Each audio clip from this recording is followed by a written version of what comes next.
সচেতন, একজন রিক্সাওয়ালাও জানে। কিন্তু তার ক্ষমতা যে 1 ঘন্টা আগেও থাকবে না, শেখ হাসিনা জানতো কি? কুলিল্লাহুম্মা মালিকাল মুলকি তুতিল মুলকা মান তাশা ওয়া তানজিউল মুলকা মিম্মান তাশা ওয়া তুইজ্জু মান তাশা ওয়া তুযিল্লু মান তাশা বিয়াদিকাল খায়র ইন্নাকা আলা কুল্লি শাইইন কাদির। সবাই সুবহানাল্লাহ। আমি যাকে ইচ্ছা করি ক্ষমতা দান করি, ফকিরকে বাদশা বানাই, বাদশাকে ফকির বানাই। আমি যাকে ইচ্ছা সম্মান দেই, যাকে ইচ্ছা বেইজ্জতি করি। সমস্ত ক্ষমতার মালিক কে? এইটা হাসিনা সরকার মানে স্বৈরাচার, অনেকে বলে ফেরাউন, আমিও বলি ফেরাউন। কারণ ফেরাউনের ইতিহাস আমরা কেন পড়ি? যে ফেরাউনের আল্লাহ রাব্বুল আলামিন নীল নদে ডুবাইয়া মারছে, তার সৈন্যবন্য সহকে মারে নাই কি? জানেন না? জানেন না?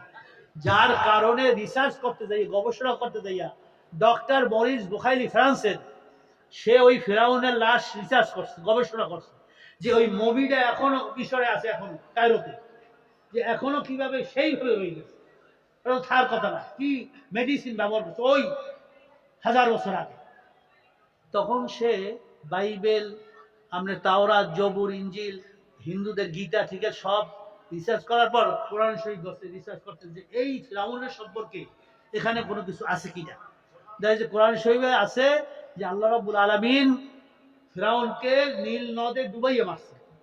এই ঘটনা সব আছে, মুসা আলাইহিস সালামের ঘটনা আপনারা জানেন। যখন লাঠি দিয়ে আল্লাহ কইছে, হে মুসা তুই নীল নদে কি কর, নদীতে তোমার লাঠি দিয়ে একটা বাড়ি বাড়ো, তাহলে রাস্তা হয়ে যাবে।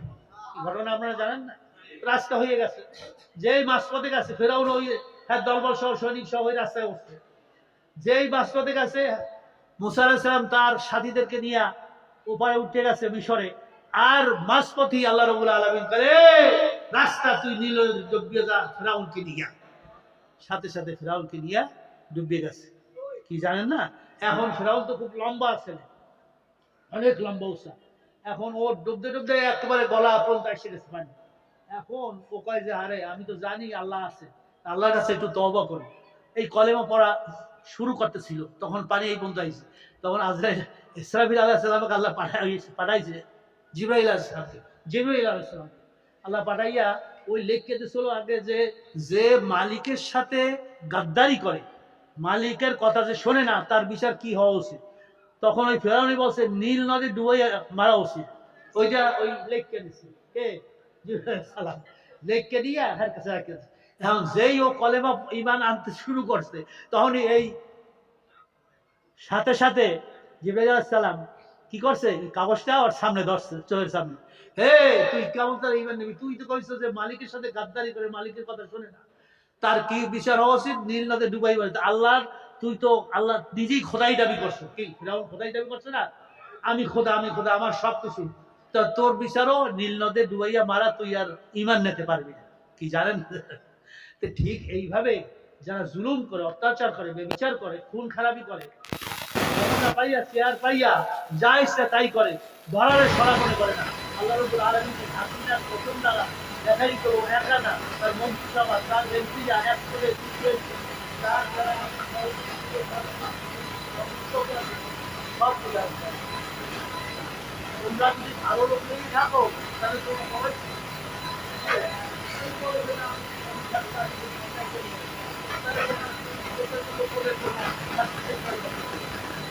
সবাই তোদের মনে পুলিশ আগেই না।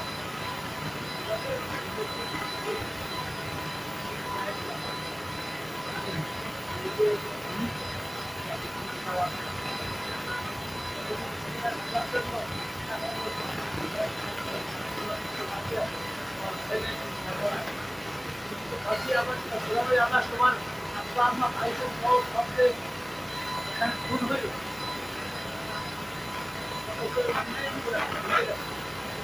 এখান থেকেও তুমি শিক্ষা গ্রহণ করলা না যে আমার সব পরিবার শেষ, আমি সব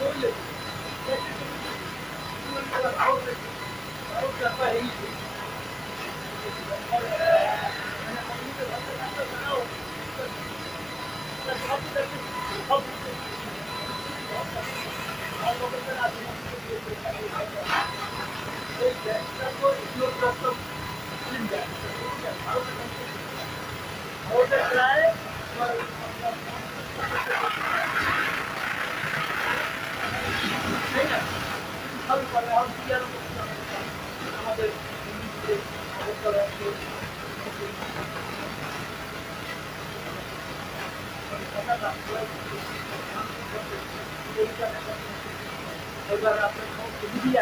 আমাদের যে সম্পর্কে বলতেছে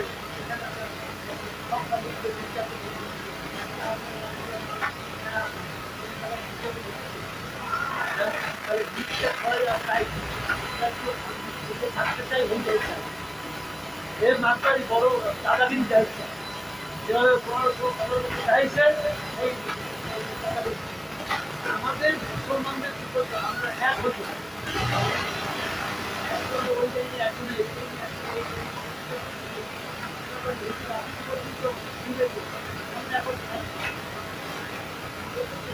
আমার আবাদের আমরাও পাচ্ছি যাতে করে এই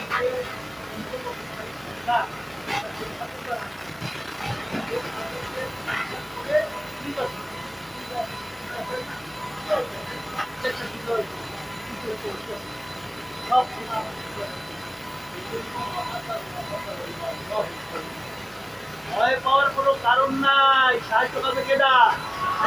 ওরা আল্লাহর সামনে কিছু না, কথাগুলো বর্তমান সময় বড় দরকার। নামাজ অসত্য খরচ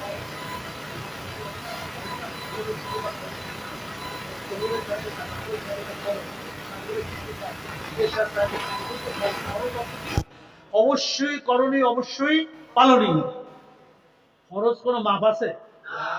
ধনীদের জন্য 3টা খরচ বাধ্যতামূলক, বা 5টা খরচ ধনীর জন্য: কলেমা, নামাজ, রোজা, হজ, যাকাত। আর গরিবদের জন্য হজ যাকাত নাই, 3টা। গরিবদের জন্য কয়টা? 3টা। তাহলে ধনীদের জন্য 5টা। এইটা ফরজ। ইয়াসালুল্লাহ রাসূলুল্লাহ সাল্লাল্লাহু আলাইহি সাল্লাম, মানে আল্লাহ রাব্বুল আলামিন যখন আমাদেরকে হাসরের ময়দানে উঠাবেন, হাসরের ময়দানে উঠাইয়া কি সম্পর্কে প্রশ্ন করবেন? ইয়াসালু আনিস সালাহ, সালাহ সালাহ আকিমুস সালাহ, এই নামাজ কায়েম করো। এই কথা কোরআন শরীফে 82 জায়গায় আছে। কিন্তু এখানে আপনারা যারা আছেন, আপনারা সবাই আশা করি 5 ওয়াক্ত নামাজ পড়েন, ফরজ নামাজ। কারণ মুসাফির যখন আপনি হন, মুসাফির হইলে আপনার জন্য কি 2 রাকাত কসম। দেখেন আল্লাহ কত সহজ করে দিয়েছে। এই 2 রাকাত আমরা পড়ি না, ফরজটাই পড়ি না। তাই শরীরের মাথা থেকে পাও পর্যন্ত সবচেয়ে দামিও জিনিসটা কি? মাথা। মাথা না থাকলে শরীরের কোনো দাম আছে?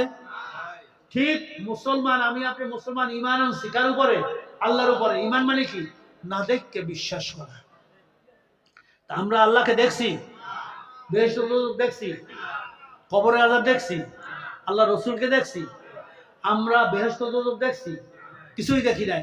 তাহলে না দেখে বিশ্বাস করছি কি করি না? আল্লাহ আছে না নাই? আল্লাহ কয়জন? একজন। এখন হিন্দুরা কয় 33 কোটি দেবদেবী, খ্রিস্টানরা কয় 3 জন, ঈসা আলাইহিস সালাম, মরিয়ম আলাইহিস সালাম এবং আল্লাহ, নাউজুবিল্লাহ মিন যালিক। ইহুদিরা বলে 2 জন, মুসা আলাইহিস সালাম এবং আল্লাহ। বৌদ্ধরা বলে 2 জন, খোদাখুদি। খোদাখুদি কোথায়? কুয়াকাটা যাইলে দেখবেন, কষ্ট যাইলে দেখবেন, তারা 2 জন। আর আমরা মুসলমানরা কয়জন বলি? হুয়াল আউয়াল ওয়াল আখির ওয়াল যাহির ওয়াল বাতিন ওয়া হুয়া আলা কুল্লি শাইইন কাদির। কুল হুয়াল্লাহু আহাদ আল্লাহুস সামাদ লাম ইয়ালিদ ওয়া লাম ইউলাদ ওয়া লাম ইয়াকুল লাহু কুফুয়ান আহাদ। হে হাবিব, হে আমার দোস্ত মুহাম্মদ সাল্লাল্লাহু আলাইহি ওয়াসাল্লাম, আপনি জানাইয়ে দেন, আমি মাওলা এক, অদ্বিতীয়, আমার কোনো শরীক নাই।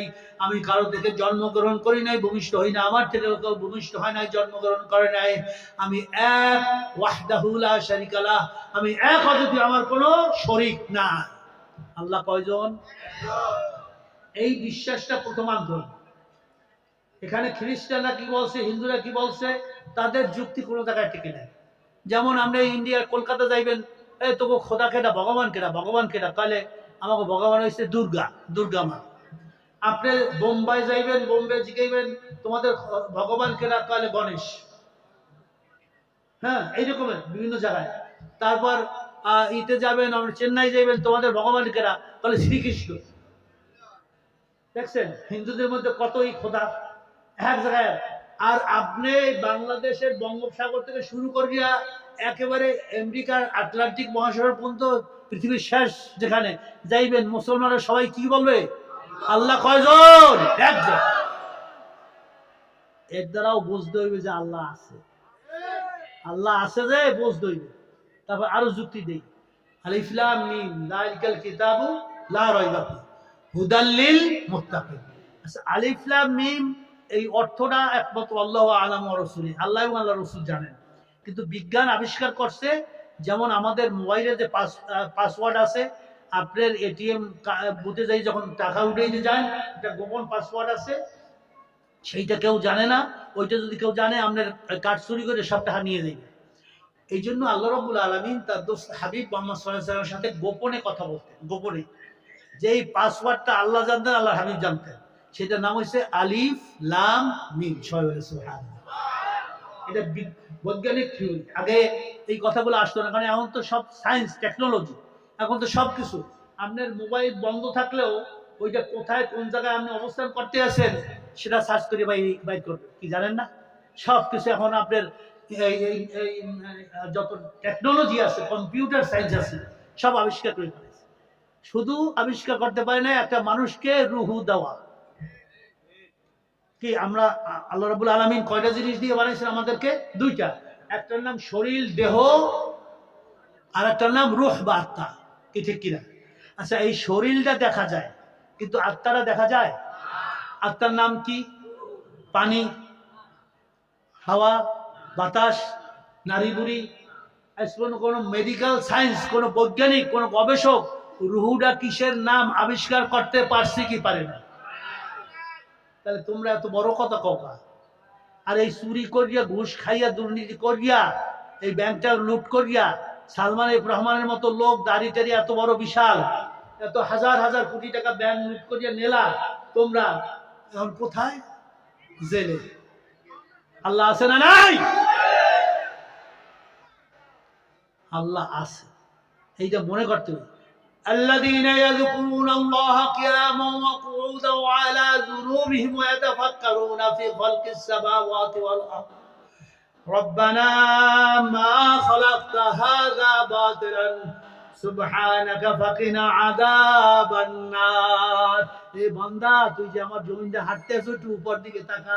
এই আসমানটা যে তোর মাথার উপরে আছে, কে বানাইছে? কে বানাইছে? এই আসমানটা যে দাঁড়াই আছে, কোনো খাম্বা খুঁড়ি নাই, আর আসমানটার কোনো জায়গায় ফাটল ধরলো না, ভাঙলো না। এ বান্দা, তুই এই জঙ্গলের দিকে তাকা, দেখবি যে হারে আমার মাওলার কুদরত দেখতে পাবি। এ বান্দা, এই সমুদ্রের দিকে তাকা, তুই আমার মাওলার কুদরত দেখতে পাবি।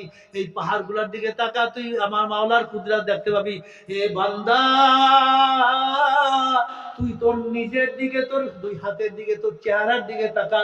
তোর চোখ দুইটা কত সুন্দর করে আমি বানাইছি, আর এই দুই পাশে দুইটা কান দিলাম, তোর দাঁত গুলা দিলাম।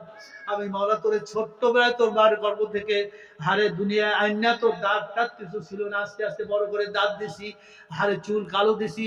আবার 50-60 বছর পর মন্দা তোর দাঁত গুলা নরম করে আমি ফালাইয়া দিতে আসি, আরে তোর কালো দাড়ি গুলাকে, চুল গুলাকে আমি সাদা করিয়া দিতে আসি। এ বান্দা, ফের ফের ফের, এখনো সময় আছে। আমার কাছে কিন্তু আসতেই হবে। কোরআন শরীফের একটা আয়াত এই পর্যন্ত কেউ কোন বৈজ্ঞানিক গবেষক মিথ্যা বলে প্রমাণ করতে পারে না। পারছে কিনা বলেন? وَإِن كُنتُمْ فِي رَيْبٍ مِّمَّا نَزَّلْنَا عَلَى عَبْدِنَا فَأْتُوا بِسُورَةٍ مِّن مِّثْلِهِ। হে নাফরমানের দল, হে বেঈমানের দল, হারামখোরের দল, তোরা যারা বলো যে আমি নাই, আমার বেহেশত দোজখ নাই, মানুষ মরিয়া গেলে সব কি হয়? ওই কবর দিলে মাটিতে মিশে যায়, মাটিতে খাইয়া ফেলায়, হিন্দুদেরকে আগুনে পোড়াইয়ে ফেলায়, আর অনেকে লঞ্চ, স্টিমার, বাসে, প্লেনে ক্রাশ হয়ে মারা, তাদের লাশের কোনো খবর নাই। হুজুর, কিসের কবরের আযাব? এটা তো আমরা বুঝি না। আসলে আমরা মিথ্যা কথা, নাউজুবিল্লাহ জালেক। আসলে আযাবটা হবে রূহের উপরে, লাশের কোনো দাম নাই। বুঝে আসছে না? আসলে রূহ হইছে আসল মানুষ। যেমন আপনার আমার মোবাইলের ভিতরে যে সিম কার্ড আছে, এখন বুঝাইতে সুবিধা হয়েছে, টেকনোলজি কম্পিউটার সায়েন্স বুঝাইতেছে ওই যে মোবাইলটা হচ্ছে শরীর, দেহ, বডি। মোবাইলটা কি? শরীর, দেহ, বডি। আর ভিতরে রূহ হয়েছে সিম কার্ড। বুঝে আসছে?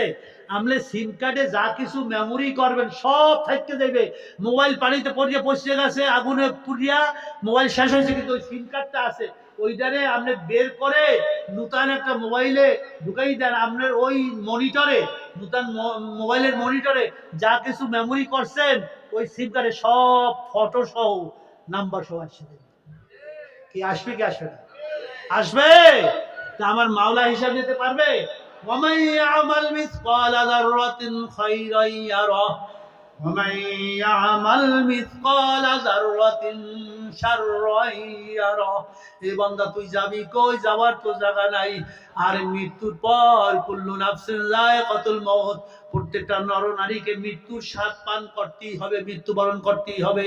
ওয়ালাউ কুনতুম ফি বুরুজিন মুশাইয়াদা, তুমি যদি উঁচা পাহাড়ের উপরে যাইয়া পলায়ন করো, তুমি যদি কোনো গুহার ভিতরে যাইয়া পলায়ন করো, তুমি যদি গভীর সমুদ্রের পানির নিচে যাইয়া পলায়ন করো, তুমি যদি জঙ্গলের ভিতরে যাইয়া আত্মগোপন করো, পলায়ন করো, হে বান্দা, আমার আজরাইলের হাত থেকে, মালাকুল মউতের হাত থেকে কেউ রেহাই পাবা না।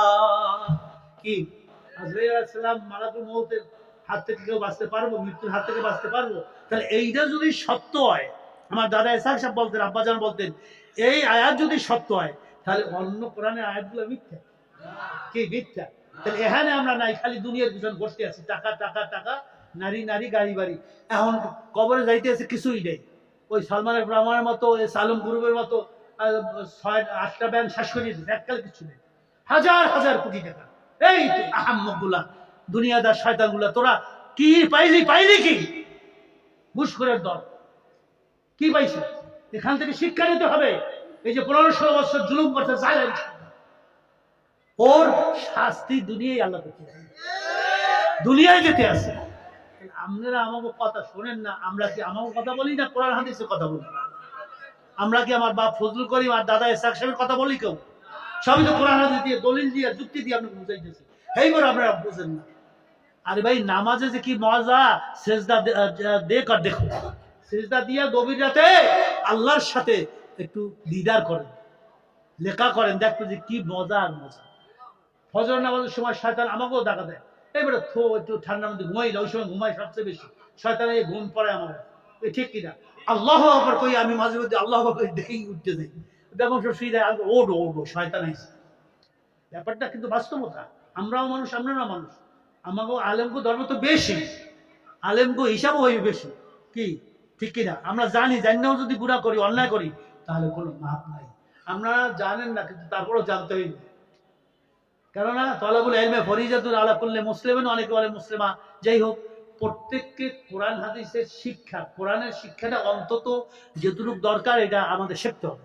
আমি মালয়েশিয়ায় অনেকবার গেছি, আপনার তুর্কিতে গেছি, সেখানে সেমিনারে একটা জিনিস দেখলাম যে স্কুল, কলেজ, ইউনিভার্সিটি জেনারেল শিক্ষা আছে, সেখানেও প্রত্যেকটা মুসলমানের সন্তানের জন্য বাধ্যতামূলক কোরআন পড়তেই হবে। কেন? ইউ আর মুসলিম, তুমি মুসলমানের সন্তান, তোমাকে কোরআন জানতেই হবে।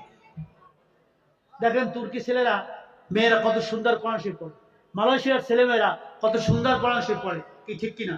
কিন্তু আমাদের দেশের যারা আছে তারা কিন্তু কোরআন শরীফ পড়তে পারে, আমরা কিন্তু অনেকেই পারেন না, কি ঠিক কিনা? এই দুর্ভাগ্য কেন স্কুল কলেজে নাই? এইটা আমরা বর্তমান সরকারকে, অন্তর্বর্তীকালীন সরকার, ডক্টর মোহাম্মদ ইউনূসের সরকারকে আমরা বারবার বলছি, ধর্ম মন্ত্রণালয়, শিক্ষা উপদেষ্টা, সবাইকে বলছি যে অন্তত আপনি স্কুল কলেজ, আপনি প্রাইমারিতে এই কোরআন শরীফটা বাধ্যতামূলক করে দেন। তারাও রাজি হয়েছে, তারাও সেই পদক্ষেপ নিতে আছে। কারণ আমি যে মুসলমান এটা জানবো কিভাবে? স্কুল কলেজ ইউনিভার্সিটি কোনো ধর্মীয় শিক্ষা আছে? কি বলেন? নাই। এই জন্য অনেকে কি করে, প্রথম ছেলেদেরকে ওই মাদ্রাসায় বা হাফেজ বানায়। যেমন আমিও, আব্বা যেভাবে করছে, আমি আলিয়া কমিয়ায় পড়ছি, ফরিদাবাদ, ঢাকা আলিয়া থেকে ঢাকা ইউনিভার্সিটি মাস্টার্স করছি, এবার মদিনা ইউনিভার্সিটি আব্বা পাঠাই দিয়েছে, সেখানে 7 বছর গবেষণা করে বড় ডিগ্রি দিয়েছি। এই দিন দুনিয়া দুইটা জানি, ইংলিশে বলবেন ঘন্টার পর ঘন্টা আলোচনা করবো, আরবিতে বলবেন এটা তো কথাই নেই, একেবারে মদিনায় পড়ছে আরবি মিডিয়ামে। ঠিক ওইভাবে আমিও, আব্বা তার নাতি, আমার বড় ছেলে ডক্টর মাবরুক বিল্লাহ, সে জন্ম হয়েছে মদিনায়, আমি যখন মদিনায় পড়ি 89-তে, সে কি করছে, হাফেজ হয়েছে। আপনার কাছে আমার 7 ছেলের এক ছেলেকে হাফেজ বানাইতে পারলাম না, আমার নাতিরা হাফেজ হয়েছে। আমার বড় ছেলে 11 মাসে হাফেজ হয়েছে দারুল ইহসান, মাদ্রাসায় পড়ছে, দাখিল আলেম দিচ্ছে। আমি উৎসাহিত দেওয়ার জন্য, আপনাকে উৎসাহিত করার জন্য যে দিনই শিক্ষাটা দেবেন আগে। দিন দুনিয়া দুইটা লাগবে, আখিরাতও লাগবে, দুনিয়াও লাগবে। কেন? দলিল কি? আল্লাহ কোরআন শরীফে কি বলতেছেন? রব্বানা আতিনা ফিদ দুনিয়া হাসানাতাও ওয়া ফিল আখিরাতি হাসানাতাও ওয়া কিনা আযাবান। তো দুনিয়ার কথা আল্লাহ আগে কইছে না আখিরাতের কথা আল্লাহ আগে কইছে? রব্বানা আতিনা ফিদ দুনিয়া হাসানা আগে কইছে, দুনিয়ায় উত্তম জিনিস দান করো। এইবার কইছে ওয়া ফিল আখিরাতি হাসানা, আখিরাতে উত্তম জিনিস দান করো। পেটে ভাত না থাকলে আমরা নামাজ রোজা কি ঠিক কি না?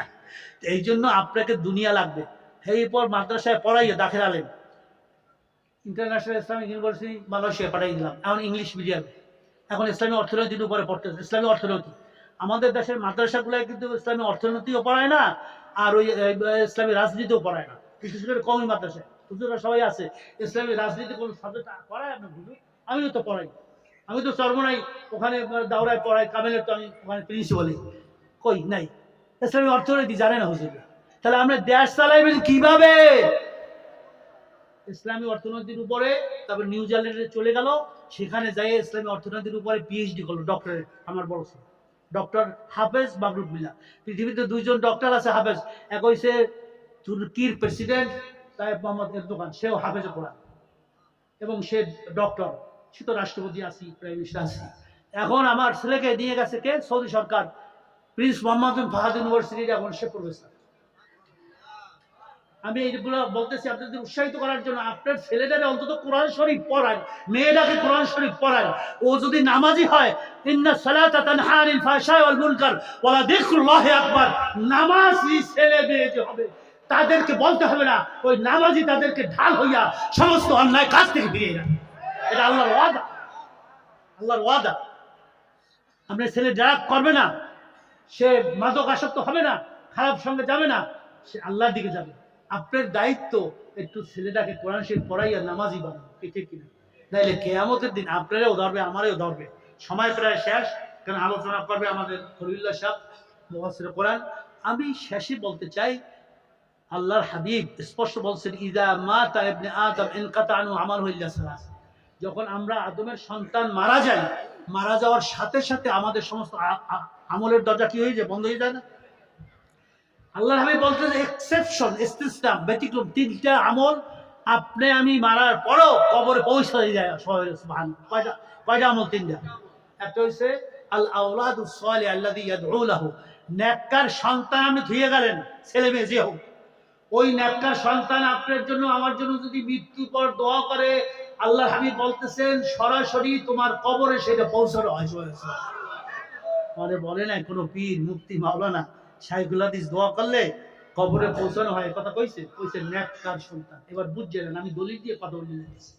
সদকা জারিয়া, দান খয়রাত করা, ওয়াল ইলমুল্লাযী ইয়ানতাবিউ বিহি, এমন কিছু কাজ ইলম বা এমন কোন আপনি জন স্বার্থে করে গেছেন, রাস্তাঘাট বিভিন্ন ধরনের আপনি মানুষকে কষ্ট হয় সেই ধরনের কাজগুলো দূর করে আপনি মানুষের কল্যাণের জন্য কাজ করে গেছেন, দেশের কল্যাণের জন্য, ওই আমলটাও আপনার কি হবে? সবটা কোথায় পৌঁছানো হবে? কবরে। তা আসুন ভাইরা, আমি আপনাদের কাছে আহ্বান রাখবো, ওয়ালা তামুতুন্না ইল্লা ওয়া আনতুম মুসলিমুন। আল্লাহ রাব্বুল আলামিনের এই আয়াতের সাথে সুর মিলাইয়া আল্লাহ বলতেছেন, তুমি পীর মুফতি মাওলানা হাজী গাজী সুফি দরবেশ এমপি মিনিস্টার না হইয়া কবরে আসেন। এই কথা বলছে আল্লাহ। আল্লাহ কি বলছে? এ বান্দা বান্দি, তুমি যেই হও না কেন, আমার কবরে সাবধান, সাবধান, মুসলমান না হইয়া কবরে আসো। এখন মুসলমানি বুয়াদ গারদান নেহাদান এনানে খুদ বাদাশতে খা জাজাদান। মুসলমানি কি? কবি বলতে আছে, ফার্সি কবি, যে মুসলমানি হয়েছে যেমন আপনার একটা ঘোড়া আছে, ঘোড়ার মুখে আপনি লাগাম লাগাই দিয়েছেন, লাগাম দিয়ে এইবার ওই ঘোড়ার সাওয়ারির কাছে রশি দিয়ে দিচ্ছেন। এখন ওই ঘোড়াকে সেই সাওয়ারি ডাইন দিকে টানে, লাগাম ডাইনে যায়, বাম দিকে টানে বামে যায়, সামনের দিকে পিটান দেয় সামনে যায়, ঠিক কিনা? তা আমরা যখন কলেমা তৈয়ব লা ইলাহা ইল্লাল্লাহু মুহাম্মাদুর রাসূলুল্লাহ লাগাম লাগাইছি, নাই নাই নাই নাই, আল্লাহ বাদে কেউ মাবুদ নাই, আল্লাহ বাদে কেউ ক্ষমতা দেওয়ার মালিক না, আল্লাহ বাদে কেউ মারার মালিক না, আল্লাহ বাদে কেউ সম্মান দেওয়ার মালিক না, সব কিছু খাদ্য ধন দৌলত সব কিছু দেওয়ার মালিক কে? আল্লাহ। এই কথাটা সবসময় মনে রাখবেন। ইন তানসুরুল্লাহ ইয়ানসুরুকুম ওয়া ইউসাব্বিত আকদামাকুম। আল্লাহ অন্যায়তে বলতেছেন, বান্দা তোরা আমার দ্বীনের সাহায্য করবি, আমিও তোদের গায়বীভাবে কুদরতিভাবে সাহায্য করব। টাকার পিছনে দুনিয়ার পিছনে দৌড়ান লাগবে না, আপনি আল্লাহর পিছনে দৌড়ান, ওই টাকার দুনিয়ার সম্মান আপনার পিছনে দৌড়িবে। কি ঠিক কিনা? মাল্লাহুল মাওলা ফালাহুল কুল। যেই বান্দাবান্দি আল্লাহর জন্য হয়ে যাবে স্বয়ং রব্বুল আলামিন সেই বান্দাবান্দির জামিনদার হয়ে যাবে। এখন থেকে আমরা আজকাল থেকে শপথ করব, আমরা কেউ আর 5 ওয়াক্ত নামাজ কামাই দেব না, ঠিক টাইম মতো পড়বো। যে অবস্থায় থাকি না কেন, যদি খালি অস্ত্র দেয় যে তোর কাপড়টা নষ্ট, 3 বার বিসমিল্লাহ কইয়া ধুইয়া আল্লাহর ইতে দাঁড়াই যাবেন, ফরজটা পড়িয়া হবে, হেলে তো আর করা লাগলো না। তারপর আপনি সুন্নাত পরে বাসায় যাইয়ে পড়লেন, ঠান্ডা হয়ে পড়লেন, আলহামদুলিল্লাহ, কিন্তু ফরজটা আর ছাড়বেন না। এই আমাদের কিয়ামতের দিন নাজাতের মেইন যেটা আল্লাহ রাব্বুল আলামিন প্রশ্ন করবে সেটা হচ্ছে আকিমুস সালাহ। আল্লাহ রাব্বুল আলামিন আমাদেরকে সবাইকে নামাজি বানাইয়া, আল্লাহ ওয়ালা বানাইয়া, মুসলমান বানাইয়া এই ফিতনার জমানায় হকের উপরে রেখে আল্লাহ রাব্বুল আলামিন আমাদের সবাইকে যেন শেষ নিঃশ্বাস ত্যাগ করার তৌফিক দান করেন।